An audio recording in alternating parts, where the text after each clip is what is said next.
கேக்குதா இல்லையா ஐயா? சொல்லுமா. என்ன ஐயா உங்க சகல ஊர் உள்ள பாமக்கறியா? எனக்கு உடம்பு சரியில்லை. ஆடுவேன் எந்த பாட்டம் பாடு சொல்லி யூடியூப்லயும் பாத்துருப்பாங்க, மக்கள் நேர்லயும் பாத்துருப்பாங்க. சத்தியமா உடம்பு சரியில்லை. ஊருக்கு தகுந்த ஆட்டம் ஆடாத. புரியுதா? வந்த உடனே சொன்னதுல காலைல விழுந்துச்சு. என்ன எங்க சகல ஒரு ஊரு, நான் அதிகமா பேச மாட்டேன், எனக்கு தேவையில்லாத பேசாத. ஓயா சத்தியமா இந்த செத்து போன அப்பா மேல சத்தியமா. அதனாலதான் அவர் செத்துட்டாரு. கிளப்பு. அப்படி மணி இது யாரு இவரு? அவர்தான் முத்து என்று சொல்லக்கூடிய முனுசாமி. முனுசாமி ஐயா இன்று இன்னைக்கு நமக்கு எல்லாம் எதற்காக கூத்து? காலம் சென்ற முத்தையா வரப்பட்டவர்கள் நான்காம் என்று சொல்லக்கூடிய சாலோக சாருவ சாமிவ சாய்ச்சியம் நான்காம் படமிற்காக ஓரிரவு கூத்தி விடுத்துள்ளார்கள். ஆமா. அப்படி இருந்தாலும் அந்த ஐயா இறந்து முத்தி மோட்சம் அடைய வேண்டும் சொல்லி அத்தோடு விட்டால் போதாது, அவருடைய பேரும் புகழும் இறைவனை சேர வேண்டும். கண்டிப்பா. செத்த இடத்துல செவரில் பூக்க வேண்டும், மாண்ட இடத்துல மல்லிகை பூ பூக்க வேண்டும். அப்படி என்று சொல்லி நமக்கெல்லாம் ஓரிரவு தெருக்கூத்து. ஆமாமா. ஆனா அப்படி இருந்தாலும் எல்லா ஊர்லயும் ஆட்டாடி ஜெயிச்சிடலாம். இந்த சுத்து வட்டார தமிழ்நாடு திருவண்ணாமலை மாவட்டத்துல எந்த ஊர்ல உடம்பு ஆட்டாடி போடலாம். இந்த தரடாபுட்ல ஆட்டாடி ஜெயிக்கிறோம், அவன் ஆட்டாடுறேன். இது வைரிமா சத்தியமா இது உண்மை. இந்த தரடாபுட்ல ஆட்டாடி ஜெயிச்சா அவன் எந்த ஊர் போனாலும் போயிச்சுக்குவான். ஓஹோ, அதான ஐயா உண்மை. ஊர் பேர் கிட்ட வர கூட வர மாட்டேங்கிறாங்க. உண்மையா சொல்றேன். அப்படி இருந்தாலும் இந்த ஐயாவுக்காக அவருடைய பேரு புகழையும் பாட பாட பாட இந்த ஐயா சொர்க்கப்பதி வேண்டிய. அப்படி இருந்தாலும் இருந்தாரு இந்த ஐயா முத்து ஐயா, முத்து என்று சொல்லக்கூடிய முனுசாமி ஐயா. இவரை பார்த்து அவர் குடும்பத்தினர் ரெண்டே வார்த்தை முடிச்சு போச்சதுக்கு அப்புறம் விடிய விடிய பாரதம் தான். வீணா பேசாதீங்க, தெரியாத பேசுங்க. அப்பெல்லாம் எல்லாம் தூங்கிடுவாங்க. அதெல்லாம் தூங்கிடுவோம், சொன்ன மாதிரி கதை கேட்காம பெரிய மட்டும் தான் இருப்பாங்க. அப்படி இருந்தாலும் முனுசாமி ஐயா இருக்காது. இவரை பார்த்து இந்த குடும்பத்தினர்லாம் என்ன சொல்றாங்க? ஒரே சொல்றேன், எங்க வீட்டு ராஜாவா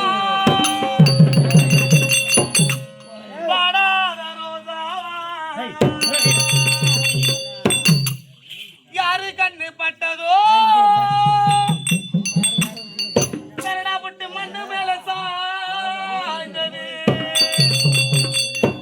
அவர் கட்டி வச்ச கோபுரம் கண்ணீர் கரையுது.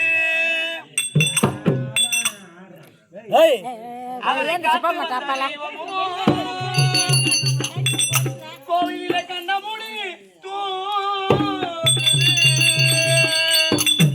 எங்க வீட்டு ராஜாவா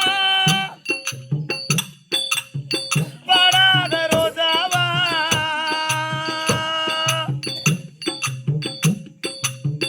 யாரு கண்டு பட்டதோ மண்ணு மேல சாய்ந்தது, கட்டி வச்ச கோபுரம் கண்ணீர் கரையுது, காத்து வந்த தெய்வமும் கண்ண மூடி தூங்குது. எங்க வீட்டு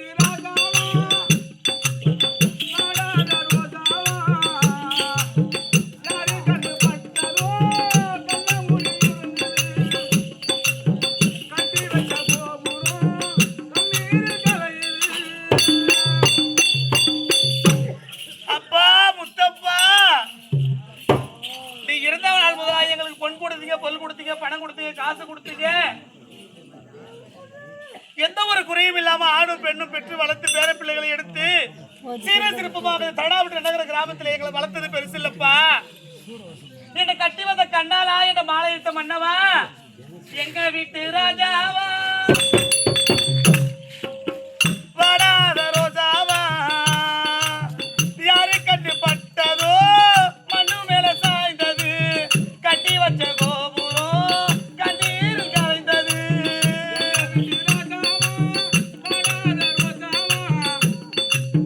யாரு கண்டு பட்டதோ கண்ணு மேல சாய்ந்தது, கட்டி வச்ச கோபுரம் கண்ணீர் கரையுது.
இருந்தாலும் எங்க போனாலும் எங்க வந்தாலும் தெரியாம கத்தினோம் கதிரினோம் அழுதுனோம் ஆமா மாண்டோம் அடிந்தோம் ஆஹா மாண்டு அழுதாலும் மாண்ட பணம் தருவதில்லை உண்மைதான் அப்படி இருந்தாலும் இந்த ஐயா எங்க இருக்கிறார் எப்படி இருக்கிறார் என்ன ஆனார் ஏதாவது விளக்கம் சொன்னாதாம தெரியும் அந்த வானத்திலே